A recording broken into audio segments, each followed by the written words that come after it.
Chapitre 13. Les postulats du rationalisme. Nous venons de dire que c'est au nom d'une science et d'une philosophie qualifiée de rationnelle que les modernes prétendent exclure tout mystère du monde tel qu'il se le représente. Et en fait, on pourrait dire que plus une conception est étroitement bornée, plus elle est regardée comme strictement rationnelle.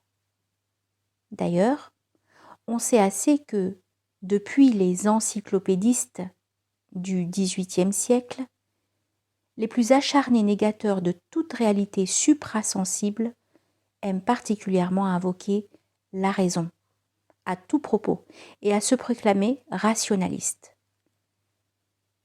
Quelque différence qu'il y ait entre ce rationalisme vulgaire et le rationalisme proprement philosophique, ce n'est pourtant en somme qu'une différence de degré. L'un et l'autre correspondent bien aux mêmes tendances qui n'ont fait qu'aller en s'exagérant, et en même temps en se vulgarisant pendant tout le cours des temps modernes. Nous avons déjà eu si souvent ailleurs l'occasion de parler du rationalisme et d'en définir les principaux caractères que nous pourrions presque nous contenter de renvoyer sur ce sujet à quelques-uns de nos précédents ouvrages.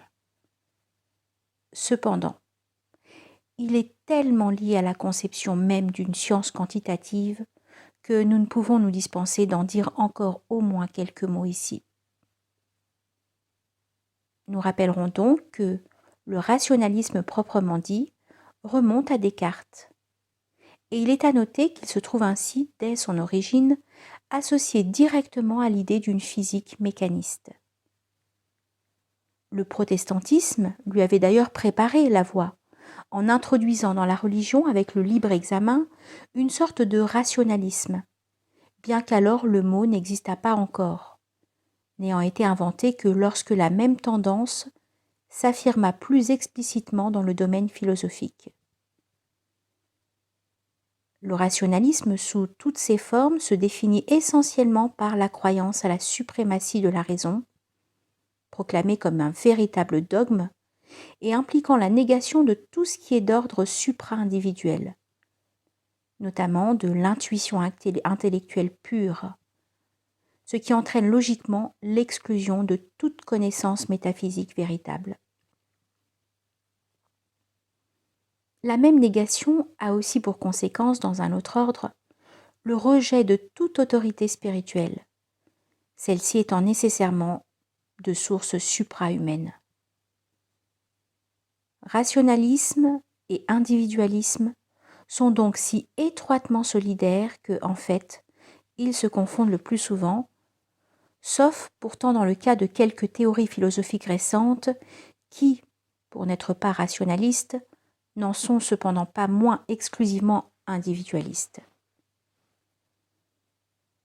Nous pouvons remarquer dès maintenant combien ce rationalisme s'accorde avec la tendance moderne à la simplification. Celle-ci, qui naturellement procède toujours par réduction des choses à leurs éléments les plus inférieurs, s'affirme en effet avant tout par la suppression de tout le domaine supra-individuel, en attendant qu'elle en arrive plus tard à vouloir ramener ce qui reste, c'est-à-dire tout ce qui est d'ordre individuel, à la seule modalité sensible ou corporelle. Et finalement, celle-ci a un simple agrégat de détermination quantitative. On voit sans peine comment tout cela s'enchaîne rigoureusement, constituant comme autant d'étapes nécessaires d'une même dégradation des concepts que l'homme se fait de lui-même et du monde.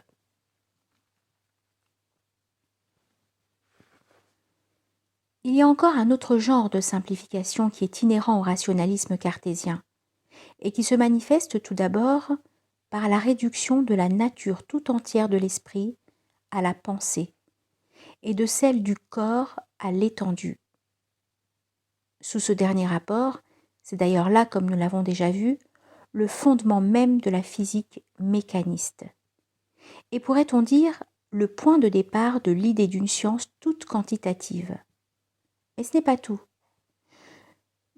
Du côté de la pensée, une autre simplification abusive s'opère du fait même de la façon dont Descartes envisage la raison, qu'il appelle aussi le bon sens, ce qui, si l'on songe à l'acception courante de la même expression, évoque une notion d'un niveau singulièrement médiocre, et qu'il déclare être la chose du monde la mieux partagée, ce qui implique déjà une sorte d'idée égalitaire, et ce qui n'est d'ailleurs que trop manifestement faux.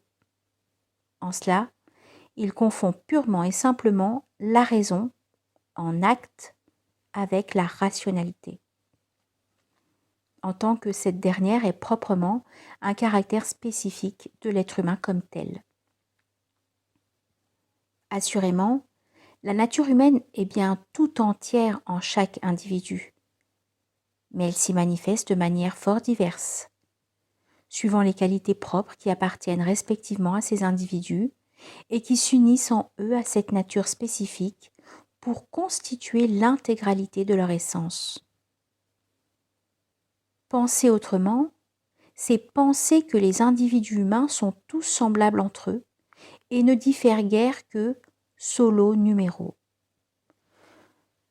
De là sont venues directement toutes ces considérations sur l'unité de l'esprit humain, que les modernes invoquent sans cesse pour expliquer toutes sortes de choses, dont certaines même ne sont nullement d'ordre psychologique, comme par exemple le fait que les mêmes symboles traditionnels se rencontrent dans tous les temps et dans tous les lieux.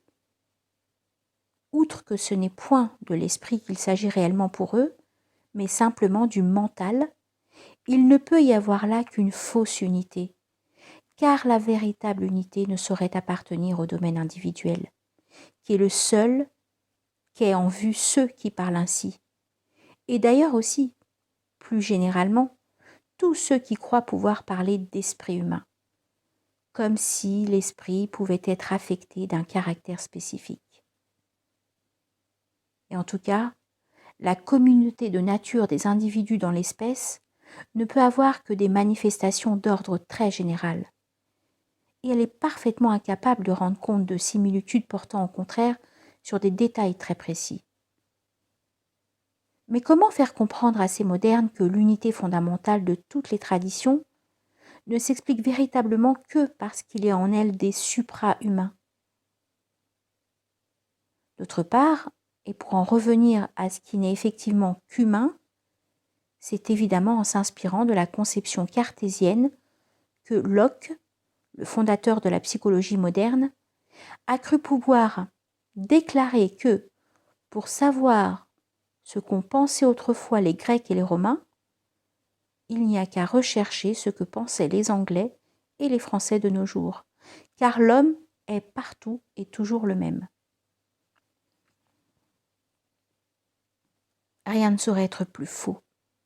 Et pourtant les psychologues en sont toujours restés là, car tandis qu'ils s'imaginent parler de l'homme en général, la plus grande partie de ce qu'ils disent ne s'applique en réalité qu'à l'Européen moderne. N'est-ce pas là croire déjà réaliser cette uniformité qu'on tend en effet actuellement à imposer à tous les individus humains? Il est vrai que, en raison même des efforts qui sont faits en ce sens, les différences vont en s'atténuant, et qu'ainsi l'hypothèse des psychologues est moins complètement fausse aujourd'hui qu'elle ne l'était au temps de Locke, à la condition toutefois bien entendu qu'on se garde soigneusement de vouloir en reporter comme lui l'application au passé. Mais malgré tout, la limite, comme nous l'avons dit plus haut, ne pourra jamais être atteinte.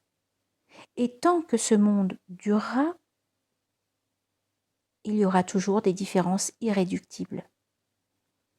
Et enfin, par surcroît, est-ce bien le moyen de connaître vraiment la nature humaine que de prendre pour type un idéal qui, en toute rigueur, ne saurait être qualifié que d'infrahumain? Cela étant dit, il reste encore à expliquer pourquoi le rationalisme est lié à l'idée d'une science exclusivement quantitative, ou pour mieux dire, pourquoi celle-ci procède de celui-là. Et à cet égard, il faut reconnaître qu'il y a une part notable de vérité dans les critiques que Bergson adresse à ce qu'il appelle à tort l'intelligence, et qui n'est en réalité que la raison. Et même plus précisément, un certain usage de la raison basé sur la conception cartésienne, car c'est en définitive de cette conception que sont sorties toutes les formes du rationalisme moderne.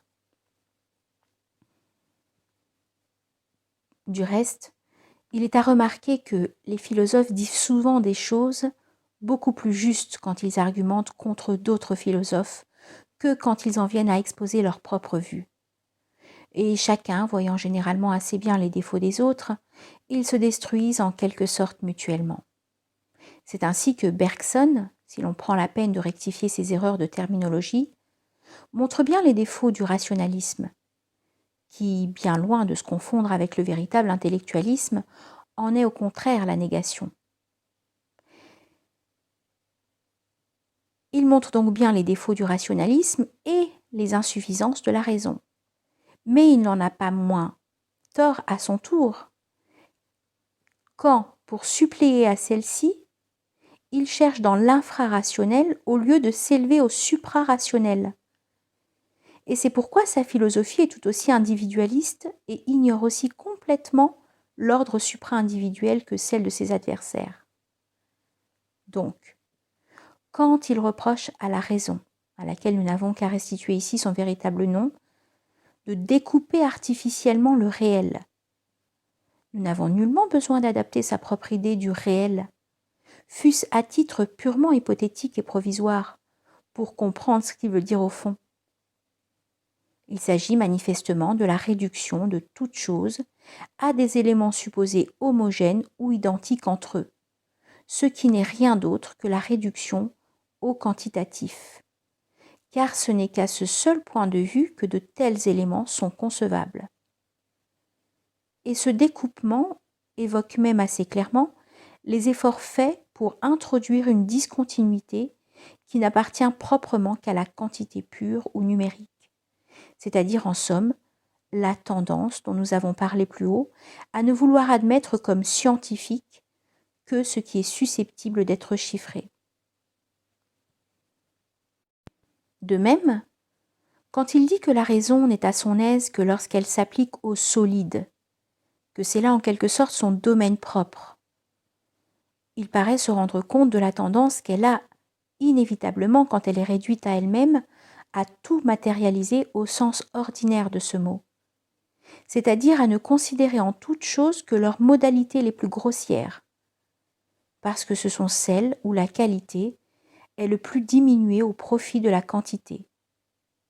Seulement, il semble envisager plutôt l'aboutissement de cette tendance que son point de départ, ce qui pourrait le faire accuser d'une certaine exagération, car il y a évidemment des degrés dans cette matérialisation. Mais si l'on se réfère à l'état présent des conceptions scientifiques, ou plutôt, comme nous le verrons par la suite, à un état déjà quelque peu passé maintenant, il est bien certain qu'elles sont aussi près que possible d'en représenter le dernier ou le plus bas degré, celui où la solidité ainsi entendue a atteint son maximum. Et cela même est un signe particulièrement caractéristique de la période à laquelle nous sommes arrivés. Bien entendu, nous ne prétendons pas que Bergson lui-même ait compris ces choses d'une façon aussi nette que celle qui résulte de cette traduction de son langage. Et cela semble même assez peu probable étant donné les multiples confusions qu'il commet constamment. Mais il n'en est pas moins vrai que, en fait, ces vues lui ont été suggérées par la constatation de ce qu'est la science actuelle, et que, à ce titre, ce témoignage d'un homme qui est lui-même un incontestable représentant de l'esprit moderne ne saurait être tenu pour négligeable.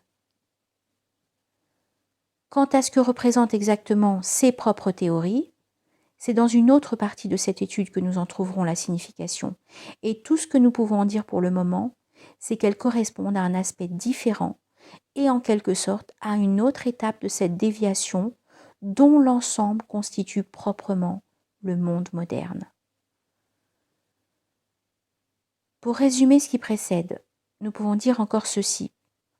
Le rationalisme étant la négation de tout principe supérieur à la raison, entraîne comme conséquence pratique l'usage exclusif de cette même raison aveuglée, si l'on peut dire par là même qu'elle est ainsi isolée de l'intellect pur et transcendant, dont, normalement et légitimement, elle ne peut que réfléchir la lumière dans le domaine individuel.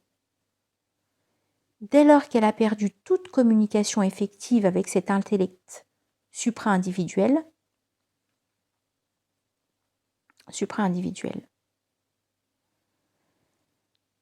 la raison ne peut plus que tendre vers le bas, c'est-à-dire vers le pôle inférieur de l'existence, et s'enfoncer de plus en plus dans la matérialité.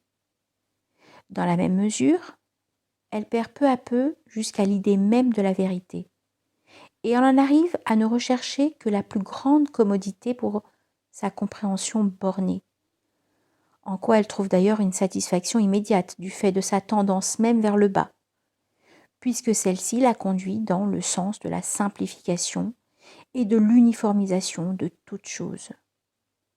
Elle obéit donc d'autant plus facilement et plus vite à cette tendance que les effets de celle-ci sont conformes à ses vœux. Et cette tendance, de plus en plus rapide, ne peut aboutir finalement qu'à ce que nous avons appelé le règne de la quantité.